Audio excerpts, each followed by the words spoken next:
हरे कृष्णा, राधे राधे। कैसे हैं आप सब लोग? उम्मीद करती हूँ आप सब बहुत अच्छे होंगे। आप सभी का फिर से वेलकम है मेरे एक नए ब्लॉग में। और आज ब्लॉग थोड़ा सा लेट में शुरू कर रही हूँ और आज की दिनचर्या भी थोड़ा लेट ही स्टार्ट हो रही है। तो सुबह सुबह सबसे पहले ना मैंने एक बहुत ज़्यादा ज़रूरी काम किया, जो वीडियो आपने देखी होगी वो आप तक पहुँचाई। उसके बाद का जो ये रूटीन है वो मैं भी फॉलो कर रही हूँ और आज का ब्लॉग भी लेट स्टार्ट हुआ है और आज की जो दिनचर्या है वो भी लेट शुरू हुई है। तो यहाँ पे सबसे पहले मैंने बोला पौधों को पानी दे देती हूँ। वैसे भी आज जो है सब कुछ लेट लाट चल ही रहा है, तो चलो यहीं से शुरू करते हैं, क्योंकि ये पाइप जो है ना कल से बिछी हुई है और अभी जाके मैंने फिर से पाइप पानी देना शुरू किया है, क्योंकि कल लाइट चली गई थी इस वजह से। और यहाँ पे बच्चों ने ना शाम को खेला होगा तो इधर उधर बच्चे पैर मारते रहते हैं। यहाँ पे थोड़ा सा फूल जो थे ना वो टूट गए होंगे बच्चों के कहने, तो उन्होंने क्या किया है कि इसको छुपा के रखा था वहाँ पे। तो अभी मुझे पानी देते नज़र आया ये, इसको मैं तोड़ के ले आई हूँ और अब ना इसमें से मैं अच्छी तरीके से फूल जो है ना उनको निकाल लूँगी। और आज ना इन्हीं फूलों ने मेरे किचन की शोभा बढ़ाई है। अभी ये थोड़ा सा मुरझा रखे हैं, लेकिन जैसे ही मैंने ना इनको पानी में डाला उसके बाद ये फिर से खिल उठे और इतने ताज़े लग रहे थे बहुत ज़्यादा, जैसे कि अभी अभी तोड़ रखे हों। तो यहाँ पे फिर मैं आ गई थी यहाँ की धुलाई करने के लिए, क्योंकि बाहर तो पानी दे दिया था और बाहर का जो काम है वो मेरा सारा निपट चुका था। अब बारी है अंदर के कामों की। तो धीरे धीरे अब हम भी लॉबी में पहुंच गए हैं। कल रात हम यहीं पे सोए थे और अब डेली शायद यहीं पे सोएंगे, क्योंकि गर्मी बढ़ती जा रही है और यहाँ पे बहुत अच्छा लगता है सोने में, क्योंकि ये जो एरिया है ना उसमें ठंडा रहता है। और इसके बाद पूर्वी भी उठ गई थी, तो मैंने ना पूर्वी को नहाने भेज दिया है, क्योंकि आज सारे काम लेट होने वाले थे। तो आज मुझे थोड़ी बहुत पूर्वी की हेल्प लेनी पड़ी। वैसे भी पूर्वी मेरी बहुत हेल्प करती है, मतलब बिना सिखाए बिना बताए सब कुछ कर लेती है। जैसी मेरी आदत है वैसी उसकी भी है। होता है ना, बच्चे धीरे धीरे सब चीज़ें घर के बड़ों से ही सीखते हैं। तो वैसे पूर्वी की हेल्प मैं इसलिए ले रही थी क्योंकि कान्हा जी को उठाना था और उनको स्नान वगैरह कराना था। अगर मैं इन कामों में लगे रहती तो उनको ना उठने के लिए लेट हो जाता, क्योंकि मैंने अभी नहाया नहीं है, या फिर मुझे ये काम छोड़ के नहा के फिर पूजा करनी पड़ती। तो इसलिए ना मैंने फिर पूर्वी को उठाया, उसको बोला कि तू नहा ले और नहाने के बाद कान्हा जी का जो भी है, मतलब सुबह स्नान कराना, उठाना और उनको थोड़ा दूध पिलाना, वो तू काम कर दे, बाकी मैं कर लूँगी। जब तक मैंने सारे घर के काम किए तब तक पूर्वी ने कान्हा जी की पूरी जो सुबह वाली सेवा होती है वो कर दी थी। बस मैंने फिर पूजा की।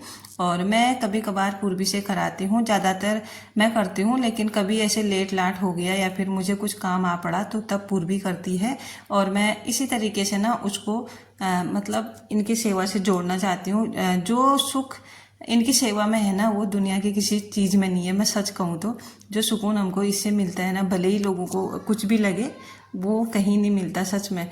हमारा मूड कैसा भी हो ना, जब हम इनकी सेवा करते हैं एक अलग सा आनंद अंदर से प्राप्त होता है। और सबसे बड़ी बात ना, जो भक्ति में आते हैं उनका जो मतलब एक होता है ना, अंदर से कोई चीज़ बदल रही है, अच्छी चीज़ हो रही है, हम किसी नेगेटिव या फिर बुरी चीज़ से बाहर आ रहे हैं और अच्छी चीज़ की तरफ जा रहे हैं ना, वो होता है इनकी सेवा से। मैं सच कह रही हूँ आप लोगों को, ये इतना बदल देते हैं ना इंसान को।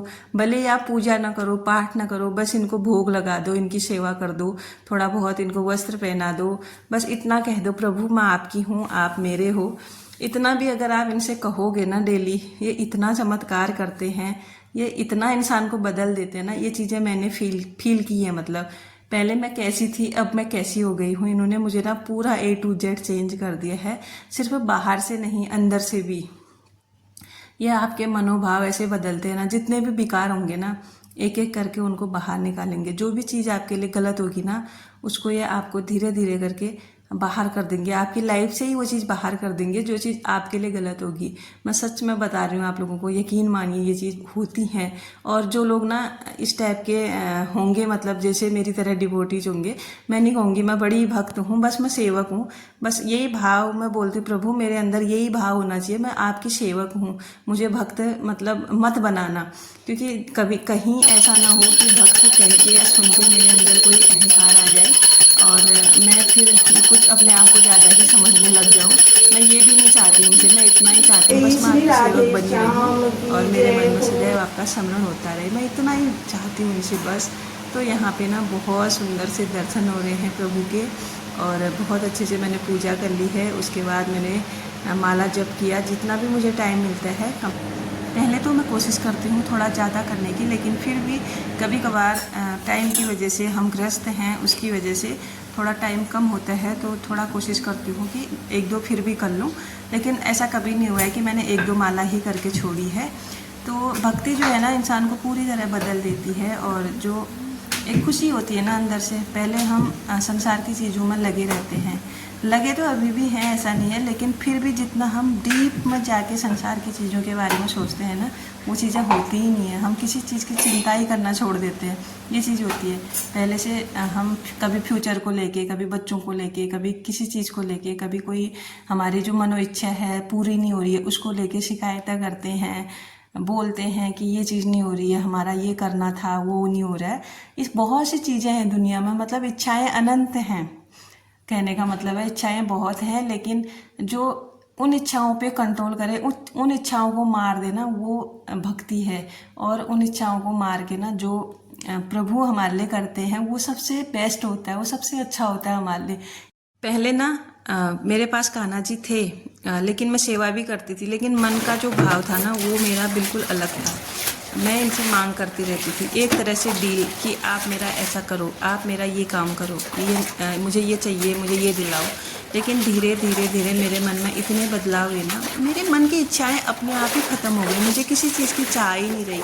भले ही सब कुछ इंसान को चाहिए, बिना चाह के भी लाइफ नहीं चल सकती है, लेकिन फिर भी ना ये सारी इच्छाएं ख़त्म कर देते हैं, और होता वही है जो ये चाहते हैं, और चलता उतनी अच्छी तरीके से है, बल्कि उससे भी अच्छे तरीके से सारी चीज़ें हो जाती हैं। बस ये है कि जो हमारे मन की इच्छाएं हैं, जिनसे हम विचलित होते हैं, जिनसे हम टेंशन में चले जाते हैं ना, वो सब खत्म हो जाती हैं। एक बार प्रभु को मतलब अपना बना के तो देखो तभी बोलते हैं, उनकी शरण में जाके तो देखो तभी बोलते हैं। भक्ति से बहुत चेंजेस आते हैं, बहुत ज़्यादा। और भक्ति का मतलब ये नहीं कि मतलब बहुत सारी पूजा पाठ आप करो, दिन भर मंदिर में बैठे रहो, माला फेरते रहो, ऐसा नहीं है। बस अपने भाव सही रखने हैं, प्रभु के प्रति मतलब समर्पण कर देना है। वो जाने, अब आप जानो, बस मैं कुछ नहीं जानती, मेरा कुछ नहीं है, सब आपका है, आपको ही संभालना है। ये करके जब उनको छोड़ दोगे ना आप, फिर देखना वो कैसे काम करते हैं, सारा मैजिक हो जाएगा। फिर वो सब संभाल लेंगे, हमको किसी चीज़ की चिंता करने की फिर ज़रूरत ही नहीं है। और सच में होनी भी नहीं चाहिए। जब हम भगवान को ना सारी चीज़ें सौंप देते हैं ना, फिर किसी चीज़ की चिंता भी नहीं होनी चाहिए। अगर मन में चिंता है तो समर्पण नहीं है, अगर समर्पण कर दिया है तो चिंता छोड़ देनी चाहिए।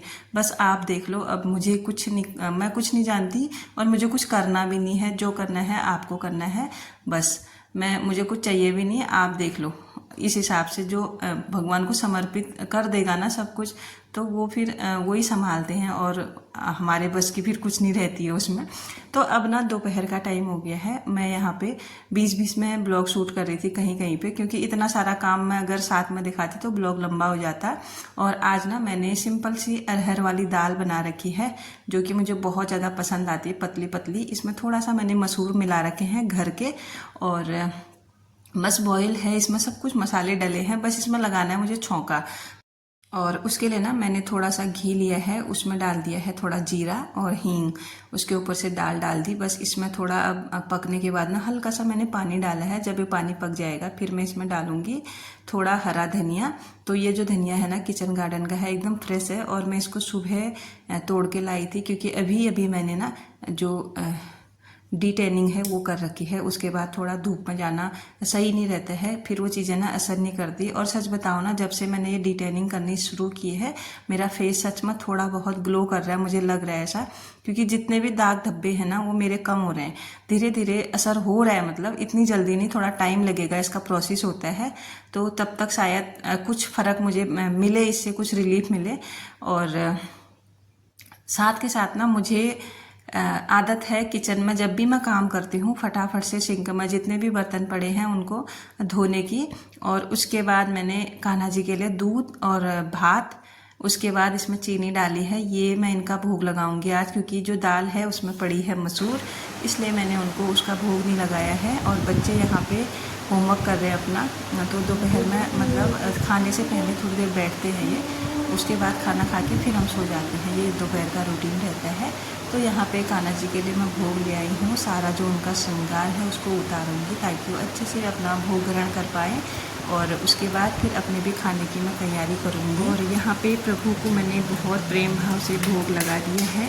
उसके बाद मैं आ गई थी किचन में, थोड़ा सा उनको खिलाया, फिर मैं किचन में आई हूँ क्योंकि मैं ना ज़्यादा दिखाती नहीं हूँ और दिखाना भी नहीं चाहिए। पहले दिखा देती थी लेकिन धीरे धीरे वो खुद ही भाव दे देते हैं क्या चीज़ गलत है क्या चीज़ सही है करके। अब जाके मैंने अपने लिए थाली लगाई है, बच्चों को दे दिया है खाना। और आज का जो ब्लॉग है अब उसको यहीं पे मैं क्लोज करती हूँ। कैसा लगा आप लोगों को कमेंट करके ज़रूर बताइएगा, और चैनल पे नए हैं तो ज़रूर से सब्सक्राइब कीजिएगा, वीडियो को लाइक कीजिएगा। मिलती हूँ नेक्स्ट ब्लॉग में, तब तक के लिए राधे राधे।